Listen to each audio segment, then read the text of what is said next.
خو علماوی دی داسې کار وکړو چې اولې ترې نه خپې کټ کړې او بیا یې حلاله کړله مړه یې کړله دواړه کاره یې وکړل اولې د هغې وښې نه خپې پرې کړې او بیا یې حلاله کړله وی وجله نو ذکر رب العالمین وی فعقروا الناقة دی هلاکه کړله هغې اوښې لره ښه دا کار چا کړی و علما وایي دا کار خو یو کس کړی و دا اوښې نه خپې او دا اوښه حلاله کړې دا یو کس کړې وه نو الله ولې دلته صیغه د جمع راوړله فعقروا الناقة الله وی دوی هلاکه کړله اوښه پکار ده چې قرآن کې داسې ویلی وی چې ده هلاکه کړله اوښې لره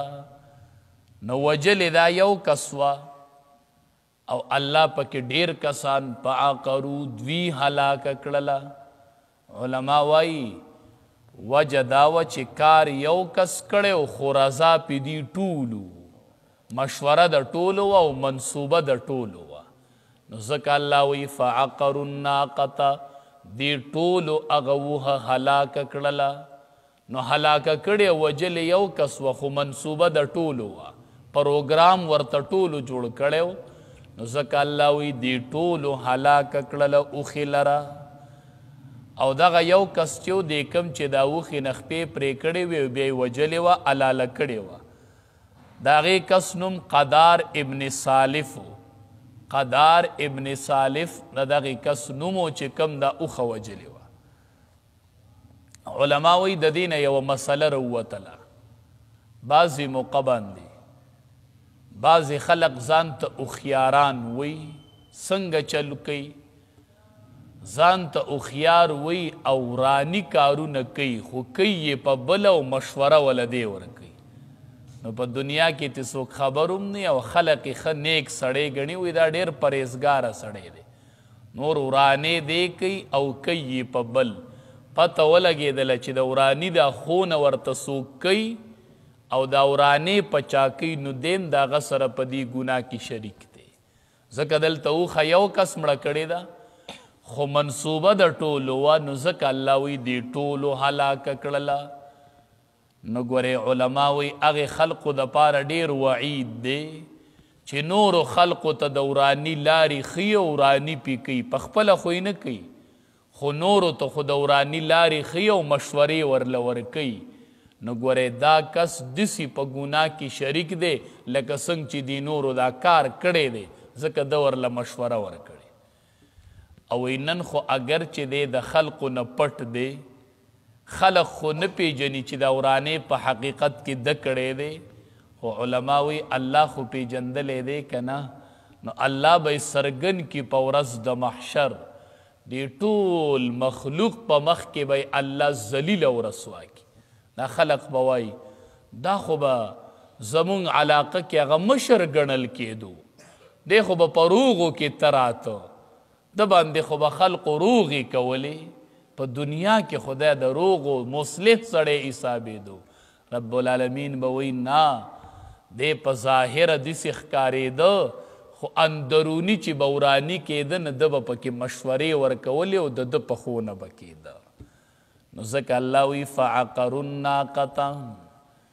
دوی هلاکه کړله هغې اوښې لره دې ټولو هلاکه کړله وعتوا او نافرماني وکړله دې ټولو نو نافرماني خو یو کس کړې ده عن امر ربهم د حکم د رب خپلنا وقالو نو دې ټولو ووی یا صالحو ای صالح علیه السلام ائتنا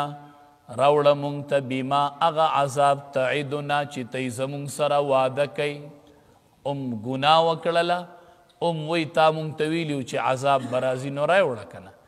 ان كنت من المرسلین که چرې ته د رسولانو نه رښتینی پیغمبر یو دعوه د نبوت دې ټیکي نو اوښه معجزه وه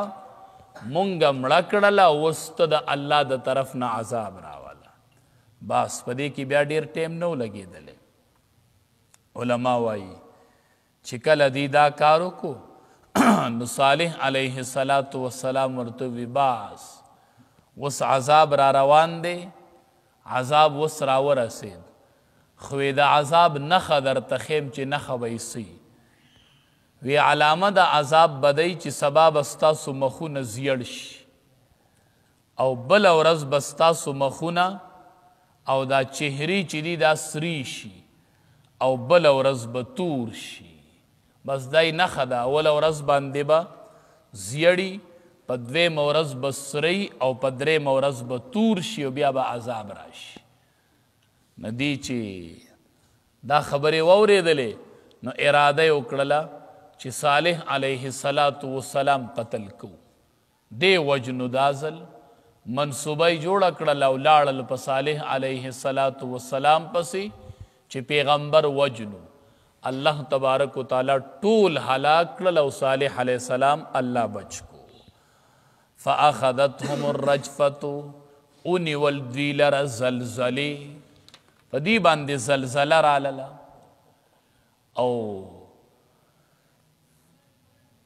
او بل ځای کې په صورت کې دي چې صیحه پې راغله صیحه آسماني چغې ته وایي او رجفه د ځمکې زلزلې ته وایي نو دلته رب العالمین وایي فاخذتهم الرجفة دی ونیول زلزلې او په سوره هود کې وایي فاخذتهم الصیحة ونیول دوی لره چغې نو چغه د اسمان نه راځي او زلزله د ځمکې سره تعلق ساتي نو آیا دی په زلزله هلاک شوي او که نه دی په دې چغه باندې هلاک شوي نو علما وایي چې دې کې هیڅ تعارض نشته دی چې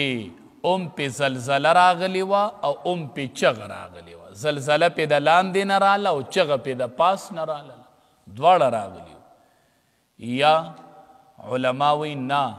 د زلزلې نه مراد حرکت د زړه دی لکه اخذتهم الرجفة ونیول دی لره زلزلې نو د زلزلې نه مراد حرکت د زړه دی یعنی چې دا چغه پې راتله نو اول دی زړونو حرکت وکړو زړونه یې متحرک شول حرکتونه یې شروع کړل چې دا سبب د صیحې و بس بیا پې صیحه راغله د اسمان نه پې یوه چغه راغله او ټول په دې سره تباه و برباد شول فاخذتهم الرجفة ونیول دی لره زلزلې فاصبحوا فی دارهم جاسمین وګرځېدل دی په خپلو کورونو کې جاسمین پړ مخې پراته بیا پړ مخې پراته الله چې کوم نیولی دی او الله چې د عذاب جله کوښئ د هغې بیا څوک انت الهادي انت الحق لیس الهادي الا هو چې الله د یو کار اراده وکړي بیا د هغې څوک بچ کو د هغې بندونکي بیا نشته دی فتولى عنهم نو واپس روان شو صالح علیه السلام د دوی نه وقال قوم ته وی یا قوم ای قوم زما لقد ابلغتکم رسالة ربی ما رسولیو تاسو ته پیغام د خپل رب او ما نصیحت کړیو تاسو ته خو تاسو نخوه خوله نصیحت صالح علیه السلام تی روان شو قوم ته وی چې ما تاسو ته رسالت د ورسو قوم ته وی چې واپس کېده تی ناولې قوم ته خطاب وکوي ای زما قومه ما خو درته پیغام د خپل رب را رسولی او ستاسو خیر خواومه خو لیکن تاسو نصیحت کوونکي نه خوښوئ نو ستا ذهن ته به دا سوال راځي چې کله صالح علیه السلام د دین واپس شو نو دا خو مړو دا خو پړ مخې پراتو نو ده ورسره څنګه خبرې کولې چې یا قوم ای قوم زما ما تاسو ته رسالت را رسولی دی زه ستاسو خیر خواومه نو دا خو پړ مخې پراتو نو څنګه ورسره صالح علیه السلام خبرې کولې دی خو اورېدنه نو څنګه ورسره دی لیږیو علما وایي یو جواب دا دی چې دا د عذاب نه مخکې خبرې دي آیات کې مخکې والی رستو والی دی دا لا په دې باندې عذاب نو راغلی لا هلاک شوي نو چې صالح علیه السلام ته وګرځېدو ای ورته وی ما درته پیغام راورسو ستاسو خیر خواومه خو ستاسو د قوم دا کار دی چې خیرخواهي کوونکي نه خوښوئ نو د هغې نه پس په دې باندې عذاب راغی یا علماء وایي نه دا د عذاب نرستو نو د عذاب نرستو څنګه دی اوریدل ولې نو علما وایي دلته د چې ورته دا خطاب کو دا د اوریدو دپاره نو چې دی واوري دا د حسرت دپاره او د هغې خپل افسوس د ظاهرولو دپاره و تاسو لیدي نه آسان مثال دی که نه کس اکسیډنټ وکړي که نه د کور د پلار چې راشي که نه او زوی په موټر سایکل اکسیډنټ کړی هغه بېهوشه پروت دی ورته خبرې شروع کړي په سپتال کې ورته قاریږي تا ته ما نه ویلي چې په موټر سایکل مه ګرځه او تقریر هغه بېهوشه پروت دی د ده خبرې خو هغه اوري نه دا دی د افسوس د وجې نه دا خبرې کوي د افسوس د وجې نه دا مطلب یې نه چې دی واوري خو دا هغه افسوس پې کوي وایي تا ته ما نه ویلي چې داسې کار مه کوه بعضې موقع خلک مړي ته وایي چې مړ شي لیږي ور وایي تا ته ما نه ویلي چې دا کار مه کوه نو خو مړي دا پې دی افسوس خپل د اظهار د افسوس کوي نو پیغمبر نو اظهار د حسرت کوي اظهار د حسرت کوي چې قوم زما ما خو درته ګورې رسالت را رسولی و زم خیر خواومه خو تاسو زه خیر خوا نه ګڼلم نو دام حال دی نو مطلب دا که زم خپل خیر خوا ګڼلی وې او زما خبره منلی وې نو نن به د عذاب نه بچ وی به هر صورت چا چې د پیغمبر خبره نه منلی او د پیغمبر مقابله یې کړې نو الله وله دنیا کې دا عذاب ورکړی دی او علما وایي دا خو د دنیا عذاب و د آخرت عذاب به د دین هم سیوی د دین هم سیوی فرمایي فعقروا الناقة نو دی هلاک کړله هغه اوښه وی وجله هغه اوښه وعتوا عن امر ربهم دی نافرماني وکړله د حکم د خپل رب نه وقالو دی اوی یا صالحو اے صالح علیہ السلام ائتنا راتلو که مونږ ته راوړه مونږ ته بما هغه عذاب تعیدنا چې تی زمونږ سره واده کوي ان كنت من المرسلین کچریت د رسولانونا فاخذتهم الرجفة پس انیول دی لر زلزلی فاصبحوا نتی اگرزیدل فی دارهم پکورونو خپلو کی جاسمین پڑمخی پرات فتول عنهم نو واپس روان شو صالح علیہ السلام ددوینا وقالوی یا قومی اے زما قوم لقد ابلغتکم پتحقیق سرا رسول دې ما تاسو ته رسالت ربی پیغام د خپل رب ونصحت لکم او ستاسو خیرخواهی می کوله ولکن لا تحبون الناسخین لیکن نخوه خوی تاسو نصیحت کون کی